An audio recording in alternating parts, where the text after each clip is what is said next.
মৰাণত আহোম সভাৰ উদ্যোগত মেডাম মেফি উদযাপন। ডিব্ৰুগড় জিলাৰ মৰাণত পৰম্পৰাগত আড়ম্বৰে উদযাপন কৰা হৈছে আহোম জনগোষ্ঠীৰ অন্যতম পবিত্ৰ উৎসৱ মেডাম মেফি। সদৌ অসম আহোম সভাৰ কেন্দ্ৰীয় সমিতিৰ আহ্বানত মৰাণ আঞ্চলিক আহোম সভাৰ উদ্যোগত আৰু বৃহত্তৰ মৰাণবাসী ৰাইজৰ সহযোগত এই উৎসৱ দিনজোৰা কাৰ্যসূচীৰে অনুষ্ঠিত হয়।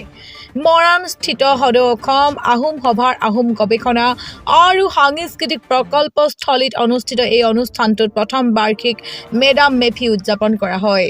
কাৰ্যসূচীৰ আৰম্ভণিতে সদৌ অসম আহোম সভাৰ সভাপতি চাও শশাংক নেওগে আহোম সভাৰ পতাকা উত্তোলন কৰে। উদযাপন সমিতিৰ পতাকা উত্তোলন কৰে সূৰ্য বৰগোহাঁয়ে। ইয়াৰ পিছত আহোম জাতিৰ প্ৰতিষ্ঠাতা চাওলুং চুকাফা আৰু সংগীত শিল্পী জুবিন গাৰ্গৰ প্ৰতিছবিৰ সন্মুখত বন্তি প্ৰজ্বলন কৰা হয়।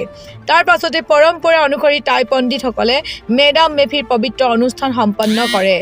এই মাংগলিক অনুষ্ঠানৰ জৰিয়তে ৰাজ্যখন তথা সমগ্ৰ দেশৰ সুখ সমৃদ্ধি শান্তি আৰু উন্নয়নৰ বাবে প্ৰাৰ্থনা জনোৱা হয়। অনুষ্ঠানত বিভিন্ন সামাজিক সাংস্কৃতিক সংগঠনৰ প্ৰতিনিধিৰ লগতে বহুসংখ্যক ৰাইজৰ উপস্থিতিয়ে অনুষ্ঠানটোক বিশেষ তাৎপৰ্য প্ৰদান কৰে। পৰম্পৰা সংস্কৃতি আৰু ঐতিহ্য সংৰক্ষণৰ সংকল্পৰে আহোম সমাজে উদযাপন কৰা মেডাম মেফি উৎসৱে মৰাণত সৃষ্টি কৰে এক বিশেষ উৎসৱমুখৰ পৰিৱেশ।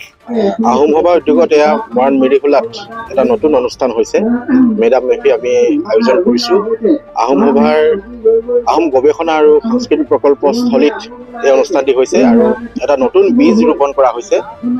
আমি আশা কৰিছোঁ এই প্ৰকল্পস্থলীত আমি আহোমৰ সম্পৰ্কীয় যিখিনি জ্ঞান যিখিনি গৱেষণা কৰিবলগীয়া বিষয় আছে গোটেই গৱেষণাখিনি আমি বৈজ্ঞানিক পদ্ধতিৰে আমি আলোচনা কৰিবৰ কাৰণে এইটো এটা কেন্দ্ৰ আমি ইয়াতে অনুষ্ঠিত কৰিম। লগতে সাংস্কৃতিকভাৱে আমি আগবাঢ়ি যাবলৈ হ'লে অধিক সবল হ'বলৈ হ'লে জাতিটোক সংগঠিত কৰিবলৈ হ'লে আমি যিখিনি পদক্ষেপ গ্ৰহণ কৰিব লাগে মৰাণ মেৰিখোলাৰ পৰা যাতে নতুনকৈ এটা উদ্যোগ হ'ব পাৰে তাৰ বাবে আমি এই অনুষ্ঠানৰ জৰিয়তে আগবাঢ়িবলৈ বিচাৰিছোঁ। ধন্যবাদ। যিহেতু আজি পবিত্ৰ মেডাম মেফি অন্যান্য ঠাইৰ লগতে ডিব্ৰুগড় জিলাৰ মৰাণত আপোনালোকে সদৌ অসম আহোম সভা উদ্যোগত অনুষ্ঠিত কৰিছে প্ৰথমবাৰৰ বাবে, আৰু য'ত নেকি অসম চৰকাৰে 5 বিঘাকৈ ভূমি আবণ্টন দিছে, সেই ভূমিতে কি অনুভৱ?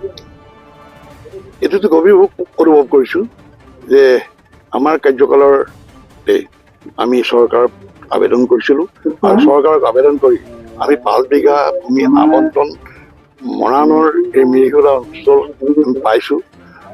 চৰকাৰে আমাক আবণ্টন দিছে, আমি চৰকাৰক ধন্যবাদ জনাইছোঁ।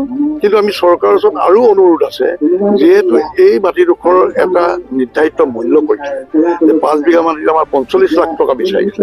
গতিকে 45 লাখ টকা দিবলৈ আমাৰ কোনো ধৰণৰ ফাণ্ড বা এনেকুৱা নাই যে আমি চৰকাৰে, গতিকে আমি চৰকাৰক আমি এইটো বিচাৰিছোঁ যাতে এলটমেণ্ট নহয়, আমাৰ যাতে ছেটেলমেণ্ট বিচাৰিছোঁ, যাতে আমাক এটা ছেটেলমেণ্ট ছিষ্টেমত যাতে ন্যূনতম মূল্যত আমি মূল্যতে দিবলৈ আছোঁ, মাটিৰ মূল্য নিশ্চয় দিবই লাগিব, মূল্যত যাতে আমি দিব পাৰোঁ। গতিকে সেইকাৰণে চৰকাৰক আমি অনুৰোধ জনাইছোঁ, বাৰে বাৰে অনুৰোধ জনাইছোঁ। চৰকাৰে আশ্বাস দিছে কিন্তু কামখিনি সম্পন্ন হোৱা নাই এতিয়ালৈকে। আমাৰ আজি এই মেডাম মেফি এই 5 বিঘা মাটিত আমি পাতিবলৈ সক্ষম হৈছোঁ। মৰাণবাসী ৰাইজৰ লগতে মেৰিখোলাবাসী ৰাইজৰ লগতে বৃহত্তৰ মৰাণবাসী ৰাইজৰ লগতে সদৌ অসম আহোম সভাই প্ৰথমবাৰৰ বাবে এই মৰাণ অঞ্চলত আমি মেডাম মেফি অনুষ্ঠিত কৰিছোঁ।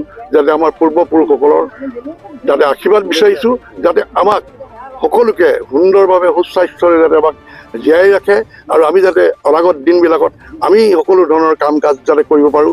এই প্ৰকল্পস্থলীত এই মাটিডোখৰত যাতে ভৱিষ্যত প্ৰজন্মৰ কাৰণে আমি কিবা এটা কৰি যাব পাৰোঁ, কিবা এটা অনুষ্ঠান প্ৰতিষ্ঠান যিটোৰ দ্বাৰা সমাজখন উন্নয়ন হয়, যুৱ প্ৰজন্মৰ উন্নয়ন হয় আৰু সকলো দিশতে যাতে আমি এটা গৱেষণামূলকভাৱে আমি কাম কৰিব যাব পাৰোঁ, তাৰ কাৰণে আমি প্ৰচেষ্টা চলাম।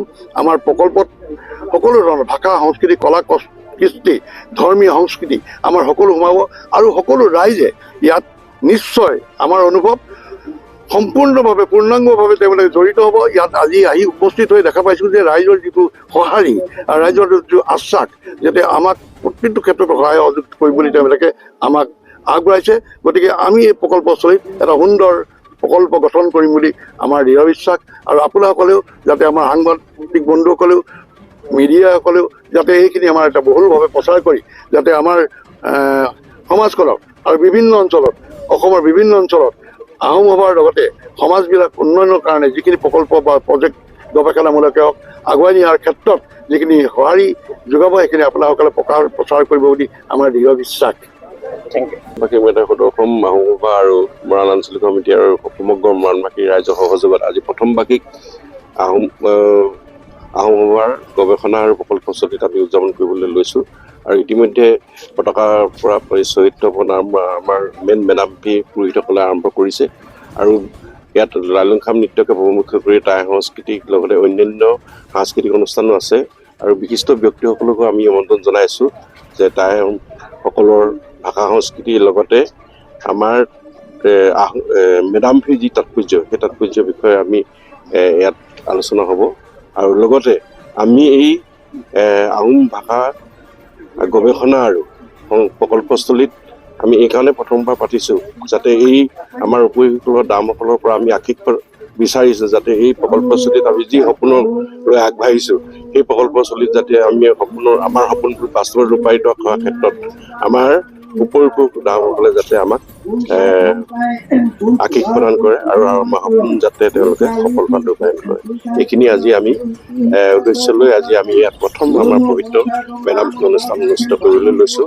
আৰু আশা ৰাখিছোঁ সকলোৰে সহযোগত জ্ঞাতিসকলৰ বা মৰাণবাসী ৰাইজৰ সহযোগত সুন্দৰকৈ যিকেইটা কাৰ্যসূচী সফলৰূপে ৰূপায়ণ হ'ল আৰু অনাগতে যিকেইটা কাৰ্যসূচী ৰূপায়ণ হ'বলৈ আছে সেই সকলো কাৰ্যসূচীত যাতে সফল আপোনালোকৰ লগতে সকলো মৰাণবাসী ৰাইজৰ সহযোগ কামনা কৰি আমি আজি এই মেধাৱী অনুষ্ঠানটো সফলভাৱে ৰূপায়ণ কৰাত সহায় কৰিব পাৰিম।